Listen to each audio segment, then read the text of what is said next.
Hi friends, welcome to one logic Telugu channel. ఈరోజు OS top 10లో 8వ category A8 insecure డీసీరియలైజేషన్. ఈ insecure డీసీరియలైజేషన్ అర్థం చేసుకునే దానికి ముందు మనకి సీరియలైజేషన్ అండ్ డీసీరియలైజేషన్ అంటే ఏంటి అని తెలియాలి. సో సీరియలైజేషన్ అంటే ఒక ప్లెయిన్ టెక్స్ట్ డేటాని సీక్వెన్స్ ఆఫ్ బైట్స్గా లేదంటే ఒక సీరియలైజ్డ్ ఫార్మాట్, దట్ ఇక్కడ ఫార్మాట్ చూపిస్తున్నాను ఎగ్జాంపుల్ ఇదే సీరియలైజ్డ్ ఫార్మాట్ అనమాట. ఈ డేటా నెట్వర్క్లోకి వెళ్ళేటప్పుడు ఇది ఒక సీక్వెన్స్ ఆఫ్ బైట్స్గా వెళ్తుంది, లేదంటే దీన్ని స్ట్రీమ్ ఆఫ్ బైట్స్ అని కూడా అంటారు, లేదంటే బైట్ స్ట్రీమ్ అని కూడా అంటారు. ఈ మాదిరిగా నెట్వర్క్లో ట్రావెల్ చేసి మళ్ళీ వెబ్ సర్వర్కి వెళ్తుంది అనమాట. సో ఒక సీరియలైజేషన్ అంటే ఒక ప్లెయిన్ టెక్స్ట్ డేటాని సీక్వెన్స్ ఆఫ్ బైట్స్గా లేదంటే ఒక సీరియలైజ్డ్ ఫార్మాట్గా కన్వర్ట్ చేయడాన్నే సీరియలైజేషన్ అని అంటారు. ఇప్పుడు డీసీరియలైజేషన్ అంటే ఏంటో చూద్దాం. ఇప్పుడు వెబ్ అప్లికేషన్లోని యూజర్ ఇన్ఫర్మేషన్ మొత్తం సీరియలైజ్ అయ్యి ఒక బైట్ స్ట్రీమ్గా తయారయ్యి వెబ్ సర్వర్కి వచ్చిందనమాట. ఇప్పుడు వెబ్ సర్వర్ ఏం చేస్తుందంటే ఈ బైట్ స్ట్రీమ్ని తీసుకొని మళ్ళీ ఒరిజినల్ లేదా ప్లెయిన్ టెక్స్ట్ ఫార్మాట్కి కన్వర్ట్ చేయడాన్ని డీసీరియలైజేషన్ అంటారు. డీసీరియలైజేషన్ అంటే ఒక సీక్వెన్స్ ఆఫ్ బైట్స్ లేదా బైట్ స్ట్రీమ్ని ప్లెయిన్ టెక్స్ట్ లేదంటే ఒరిజినల్ ఫామ్కి కన్వర్ట్ చేయడాన్ని డీసీరియలైజేషన్ అని అంటారు. ఇక్కడ ఎగ్జాంపుల్ మీరు చూడొచ్చు, డీసీరియలైజ్ అయిన డేటా ఎలా ఉందో అనేసి. పైన సీరియలైజ్ అయిన డేటా, కింద డీసీరియలైజ్ అయిన డేటాకి ఎగ్జాంపుల్ చూపించాను. సో ఇప్పుడు మీకు క్లియర్ అనుకుంటా సీరియలైజేషన్ డీసీరియలైజేషన్ అంటే ఏంటి అనేసి. ఈ సీరియలైజేషన్ అండ్ డీసీరియలైజేషన్ చూసారంటే చాలా ప్లేస్లో అప్లికేబుల్ అవుతుంది. ఇది నేను చెప్పింది ఒక చిన్న ఎగ్జాంపుల్ అనమాట. ఇప్పుడు మనం ఒక ఫైల్ అప్లోడ్ చేసినా కూడా ఆ ఫైల్ అప్లోడ్ అయిన డేటా మొత్తం సీరియలైజ్ అయ్యి దాని తర్వాత వెబ్ సర్వర్కి పంపించి వెబ్ సర్వర్లో వెళ్ళి అది డీసీరియలైజ్ అయ్యి ఒక ఫైల్ ఆబ్జెక్ట్గా స్టోర్ అవుతుంది. లేదా అది ఒక బైట్ స్ట్రీమ్ ఉంది కదా, అది అలానే స్టోర్ అయ్యి మళ్ళీ వెబ్ అప్లికేషన్లో ఆ డేటాని రిట్రీవ్ చేసేటప్పుడు ఈ బైట్ స్ట్రీమ్ అనేది మళ్ళీ ఒరిజినల్ ఫార్మాట్కి కన్వర్ట్ అయ్యి మీకు డిస్ప్లే అవుతుంది. దీన్నే సీరియలైజేషన్ అండ్ డీసీరియలైజేషన్ అని అంటారు. ఇప్పుడు ఈ ఇన్సెక్యూర్ డీసీరియలైజేషన్ ఎందుకు వచ్చిందని చూద్దాం. ఇప్పుడు ఒక యూజర్ ఎంటర్ చేసిన ఇన్ఫర్మేషన్ని సీరియలైజ్ చేసి మళ్ళీ వెబ్ సర్వర్కి పంపించి వెబ్ సర్వర్ దాన్ని డీసీరియలైజ్ చేసి దాన్ని మళ్ళీ ప్లెయిన్ టెక్స్ట్గా డిస్ప్లే చేస్తుంది. ఎందుకు? ఈ ఇన్ఫర్మేషన్ అనేది సీరియలైజేషన్ డీసీరియలైజ్ చేయడం వల్ల డేటా ట్రాన్స్ఫర్ చేయడం చాలా ఫాస్ట్గా ఉంటుంది, ఫ్లెక్సిబుల్గా ఉంటుంది. అందువల్ల ఇప్పుడు ఈ సీరియలైజ్ చేసి డీసీరియలైజ్ చేసే దాని ప్రాసెస్లో మనం ఎంటర్ చేసే ఇన్ఫర్మేషన్ని డీసీరియలైజ్ అయ్యేటప్పుడు ఇది వెబ్ సర్వర్లో వెళ్ళి ఆ ఇన్ఫర్మేషన్ మొత్తం ఎగ్జిక్యూట్ అయ్యేదానికి కూడా పాసిబిలిటీస్ ఉన్నాయన్నమాట. ఇప్పుడు ఒక వెబ్ సర్వర్ కనుక అడ్మిన్ ప్రివిలేజెస్ ఉంటే ఈ యూజర్స్ యొక్క ఇన్ఫర్మేషన్ నార్మల్ ఇన్ఫర్మేషన్ కాకుండా ఏదైనా మలిషియస్ కమాండ్స్ కనుక ఇంక్లూడ్ అయ్యి ఉంటే ఆ కమాండ్ డీసీరియలైజ్ అయ్యేటప్పుడు కమాండ్ ఎగ్జిక్యూట్ అయిపోయి దాని యొక్క ఆ రిజల్ట్ డీసీరియలైజ్ అయిన తర్వాత ఆ డేటాలోని కమాండ్స్ కూడా ఆ డేటాతో పాటు ఎగ్జిక్యూట్ అయిపోయి ఈ డేటా ప్లెయిన్ టెక్స్ట్గా తయారైపోతుంది. కమాండ్గా ఎగ్జిక్యూట్ అయిపోయి ఆ సర్వర్ యొక్క షెల్ కాంప్రమైజ్ అయిపోతుంది అనమాట. ఈ ఇన్సెక్యూర్ డీసీరియలైజేషన్ ఎప్పుడు వస్తుందంటే వెబ్ అప్లికేషన్లో మనం లాగిన్ అయ్యేటప్పుడు ఎంటర్ చేసే క్రెడెన్షియల్స్ కానీ లేదంటే కుకీలో ఉండే మన యొక్క యూజర్ సెషన్ కానీ ఈ డేటా అంతా సీరియలైజ్ అయ్యి వెళ్తుంది. ఈ డేటాతో పాటు మనం ఏదైనా OS లెవెల్ కమాండ్స్ కనుక లైక్ ఐడి కానీ లేదంటే ఏదైనా రివర్షియల్ పేలోడ్స్ కనుక ఎంటర్ చేసి అది ఇంజెక్ట్ చేసి మనం వెబ్ సర్వర్కి పంపించినట్టయితే ఆ వెబ్ సర్వర్ ఇన్ఫర్మేషన్ని వ్యాలిడేటే చేయకుండా దాన్ని డీసీరియలైజ్ చేసినట్టయితే దాంట్లో ఇంజెక్ట్ అయిన కమాండ్స్ ఎగ్జిక్యూట్ అయిపోయి ఆ సర్వర్ యొక్క షెల్ కాంప్రమైజ్ అవుతుంది. దాన్ని బట్టి ఒక అటాకర్ అనే అతను ఈ వెబ్ సర్వర్ని కాంప్రమైజ్ చేయడానికి వీలవుతుంది. ఇప్పుడు నేను చెప్పిన ఈ ఇన్ఫర్మేషన్ మొత్తానికి ఒక సింపుల్ డెమో చూపిస్తాను మీకు.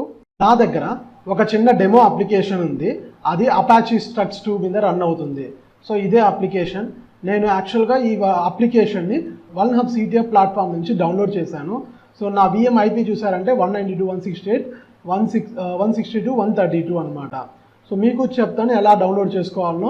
మీరు గూగుల్లో వెళ్ళి అపాచీ స్ట్రక్స్ 2 S2052 వల్నరబుల్ అని వేశారంటే మీకు ఫస్ట్ లింక్ అది వస్తుంది. ఈ లింక్లోంచి మీరు డౌన్లోడ్ చేసుకోవచ్చు ఈ వల్నరబుల్ అప్లికేషన్ని. మీ లోకల్గా హోస్ట్ చేసుకొని మీరు సెటప్ చేయొచ్చు. ఈ వల్నహబ్ చూసారంటే సిటిఎఫ్ ప్లేయింగ్ ప్లాట్ఫామ్. ఇక్కడ మీకు చాలా విధమైన వల్నరబుల్ అప్లికేషన్స్ లేదంటే వల్నరబుల్ బాక్సెస్ దొరుకుతుంది. దాన్ని బట్టి మీరు మీ యొక్క స్కిల్స్ని పెంచుకునే దానికి యూజ్ చేయొచ్చు అనమాట. సో ఇక్కడ నుంచి నేను ఈ లింక్లోంచి ISO ఫైల్ డౌన్లోడ్ చేసి VMware ప్లేయర్లో నేను హోస్ట్ చేసుకున్నాను. సో దాన్ని బట్టి నా వర్చువల్ మిషన్ని రన్ చేస్తున్నాను. సో ఈ వల్నరబిలిటీ ఏ ఎక్స్ప్లాయిట్ని బేస్ చేసి ఉంటుందో చూద్దాం ఇప్పుడు.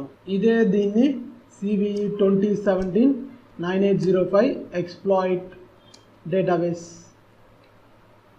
ఇది వేశారంటే ఎక్స్ప్లాయిట్ డేటాబేస్లో వచ్చింది. ఎక్స్ప్లాయిట్ డేటాబేస్లో చూసామంటే మనకి కరెక్ట్గా నేను ఈ వల్నరబిలిటీ వాడుతున్నాను. అపాచీ స్ట్రక్స్ 2 అనేది ఒక వెబ్ అప్లికేషన్ డెవలప్మెంట్ ప్లాట్ఫామ్. దీన్ని బట్టి మనం బ్యాంకింగ్ అప్లికేషన్స్ కానీ ఇన్సూరెన్స్, ఎయిర్లైన్స్ ఈ మాదిరిగా చాలా అప్లికేషన్ బిల్డ్ చేయొచ్చు. ఈ ప్లాట్ఫామ్ చూసారంటే చాలా ఫ్లెక్సిబుల్గా ఉంటుంది. ఈ అప్లికేషన్ ఎప్పుడైతే రెస్ట్ ప్లగ్ఇన్ యూజ్ చేస్తుందో అప్పుడు ఈ అప్లికేషన్ వల్నరబుల్ అనమాట. సో ఈ రెస్ట్ ప్లగ్ఇన్లో చూసారంటే ఉంది ఎక్స్ట్రీమ్ హ్యాండ్లర్ అనే ఒక క్లాస్ ఉంది. దాన్ని యూజ్ చేసి యూజర్స్ ఒక ఇన్ఫర్మేషన్ని XML ఫార్మాట్ లేదా JSON బేస్డ్ ఫార్మాట్గా కన్వర్ట్ చేసే దానికి ఈ ప్లగ్ఇన్ని యూజ్ చేస్తారు. ఈ క్లాస్ యొక్క హెల్ప్తో యూజర్స్ ఒక ఇన్ఫర్మేషన్ని XML ఫార్మాట్గా కన్వర్ట్ చేసి దాన్ని సీరియలైజ్ ఆబ్జెక్ట్స్గా కన్వర్ట్ చేసి వెబ్ సర్వర్కి పంపిస్తారు. ఈ హ్యాండ్లర్ కన్వర్ట్ చేసిన ఇన్ఫర్మేషన్ని వెబ్ సర్వర్కి పంపించేటప్పుడు వెబ్ సర్వర్ ఆ ఇన్ఫర్మేషన్ని వ్యాలిడేట్ చేయనందువల్ల ఏదైనా మలీషియస్ యూజర్ కనుక ఈ ఇన్పుట్స్తో పాటు ఏదైనా సిస్టమ్ కమాండ్స్ లేదంటే కోడ్ని పాస్ చేసినప్పుడు అది వెబ్ సర్వర్లో ఎగ్జిక్యూట్ అయ్యి వెబ్ సర్వర్ యొక్క షెల్ మనకి దొరుకుతుంది. దాన్ని బట్టి మనం మొత్తం వెబ్ సర్వర్ని కాంప్రమైజ్ చేయొచ్చు. ఇక్కడ చూద్దాం ఈ పేలోడ్ ఎలా ఉంది, ఎక్స్ప్లాయిట్ ఏంటిది అనేసి. ఇక్కడ చూసారంటే ఇది పేలోడ్ అనమాట. ఇది యాక్చువల్గా మనం పంపించే రిక్వెస్ట్ యొక్క బాడీ. ఈ పేలోడ్నే మనము సర్వర్కి పంపించేది. ఈ పేలోడ్ కనుక బ్యాక్గ్రౌండ్లో ఎగ్జిక్యూట్ అయినప్పుడు కరెక్ట్గా మనకి షెల్ దొరుకుతుంది. సో ఇది పేలోడ్ మొత్తానికి. ఇక్కడ చూసారంటే ఏమేమి ఆప్షన్స్ కావాలా అనే ఇన్ఫర్మేషన్ మొత్తాన్ని సెటప్ చేసినారనమాట.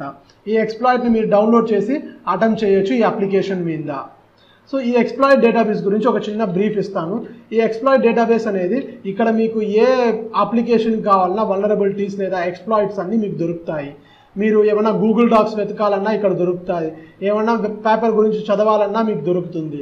ఈ మాదిరిగా చాలా దాంట్లోకి మీరు యూజ్ చేయొచ్చు అనమాట ఈ ఎక్స్ప్లాయిట్ DBని. మీకు ఒక చిన్న ఎలా ఒక వల్నరబిలిటీని వెతికేదానికి ఒక చిన్న డాక్స్ చెప్పిస్తాను. దీంట్లో ఇప్పుడు డీసీరియలైజేషన్ వల్నరబిలిటీస్.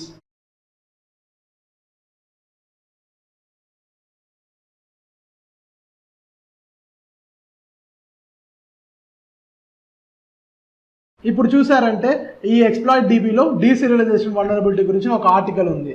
ఈ ఆర్టికల్ వెళ్ళి మీరు చదువుకోవచ్చు అనమాట. ఇక్కడ చూసారంటే ఆర్టికల్ లోడ్ అయింది. ఈ ఎక్స్ప్లాయిట్ DBలో దొరికే ఆర్టికల్స్ చూసారంటే సుత్తి ఎక్కువ ఉండదు. మీకు స్ట్రైట్గా కంటెంట్ దగ్గరికి వస్తారు. మీకు ఏం ఇన్ఫర్మేషన్ కావాలో ఆ ఇన్ఫర్మేషన్ మటుకే ఇక్కడ అవైలబుల్లో ఉంటుంది.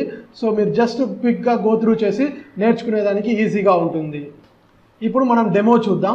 సో ఇక్కడ చూసారంటే ఈ అప్లికేషన్లో మనకి ఆర్డర్స్ వ్యూ చేసేది ఆ మాదిరిగా ఫీచర్స్ ఉన్నాయి. సో ఇప్పుడు నేనేం చేస్తానంటే నేను ఆల్రెడీ ఈ ఎక్స్ప్లాయిట్ని డౌన్లోడ్ చేసి పెట్టినాను. సో మనం అటెంప్ట్ చేసి చూద్దాం మన వల్ల ఏం చేయని వల్ల అవుతుందో ఈ ఎక్స్ప్లాయిట్ని బట్టి. సో ఇప్పుడు కమాండ్ ప్రాంప్ట్ ఓపెన్ చేద్దాం. సో మనకు ఆల్రెడీ మనం ఒకసారి చెక్ చేసుకుందాం మన యొక్క వర్చువల్ మెషిన్ అప్పలేదా అనేసి. సో ఇక్కడ చూసారంటే machine up. So IP check చేసుకుందాం. సో IP అనేది 192.168.162.132 అనమాట. సో ఈ మెషిన్ని మనం అటాక్ చేయబోతున్నాం. So let's see. సో ఈ ఎక్స్ప్లాయిట్ ట్రిగర్ చేసేదానికి ఎక్స్ప్లాయిట్ -u URL పాస్ చేయాలి.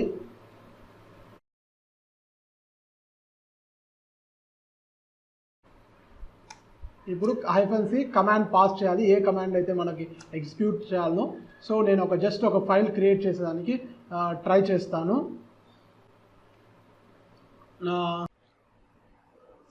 /tempలో test.txt అనే ఫైల్ని క్రియేట్ చేయాలని చెప్తున్నాను. సో కమాండ్ ఎగ్జిక్యూట్ అయిపోయింది. Let's go and check. ఇక్కడ చూసారంటే మన ఫైల్ అనేది క్రియేట్ అయింది test.txt.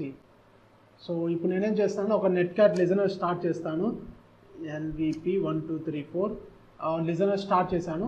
మనం ట్రై చేద్దాం రివర్స్ షెల్ దొరుకుతుందా లేదా అనేసి. సో దానికి ఏం చేయొచ్చు అంటే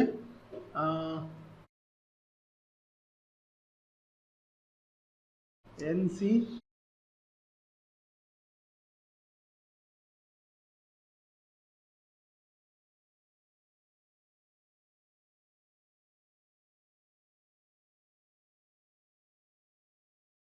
ఇక్కడ చూసారంటే -e అంటే ఈ షెల్ని ఎగ్జిక్యూట్ చేయాలని అర్థం.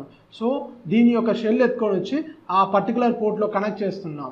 సో దానివల్ల ఆల్రెడీ అక్కడ లిజన్ అవుతుంది కాబట్టి మనకి ఈ సర్వర్ యొక్క షెల్ మనకి అక్కడ బైండ్ అయిపోతుంది. దాని ద్వారా మనం ఈ వెబ్ సర్వర్లో ఏదైనా కమాండ్స్ ఎంటర్ చేసేదానికి వీలవుతుంది.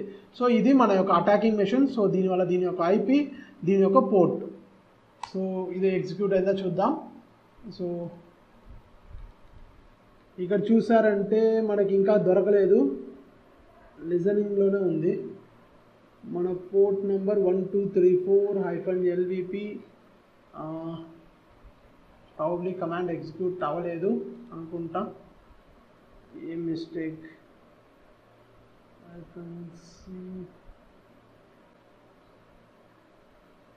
1234.127.0.01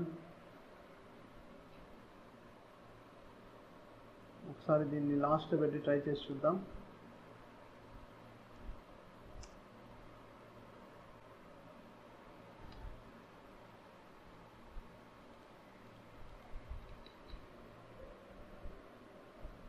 ఐ గెస్ ఇక్కడ చూసారంటే మనకి కనెక్షన్ వచ్చింది. So let's see what happens. Okay, ఇక్కడ చూసారంటే నాకు షెల్ దొరికిపోయింది. కమాండ్ ID ఎంటర్ చేస్తానే నేను రూట్ యూజర్ అనేది చూపిస్తుంది. ఇంకా LS చేద్దాం. LS చేస్తానంటే ఇక్కడ మనం ఏ డైరెక్టరీలో ఉన్నామో దాంట్లోని ఫైల్స్ అన్నిటిని డిస్ప్లే చేస్తుంది. సో OPT డైరెక్టరీలో ఉన్నాను. సో అందువల్ల నాకు OPT డైరెక్టరీ చూపిస్తుంది. IF కాన్ఫిగ్ చేసి చూద్దాం. చూసారంటే నాకు IP అడ్రస్ కూడా వచ్చేసింది. సో ఇదే రిమోట్ కోడ్ ఎగ్జిక్యూషన్ తీసేదానికి డీసీరియలైజేషన్ వల్నరబిలిటీ యూజ్ చేసి. ఇది చాలా కాంప్లెక్స్ కాన్సెప్ట్, కానీ నా వల్ల ఎంత సింపుల్గా అయిందో అంత సింపుల్గా ఎక్స్ప్లెయిన్ చేశాను. ఐ హోప్ ఈ వీడియో మీకు చాలా యూస్ఫుల్గా ఉంటుంది అనుకుంటున్నాను. ఈ వీడియో మీకు నచ్చినట్టయితే లైక్ చేసి సబ్స్క్రైబ్ చేయండి, నేను చేయబోయే మరిన్ని ప్రొఫెషనల్ హ్యాకింగ్ వీడియోస్ నోటిఫికేషన్ కోసం. ఈ వీడియోని మీ ఫ్రెండ్స్ ఫ్యామిలీతో షేర్ చేసుకోండి, సో దాట్ వాళ్ళకి సైబర్ సెక్యూరిటీ అవేర్నెస్ క్రియేట్ చేద్దాం.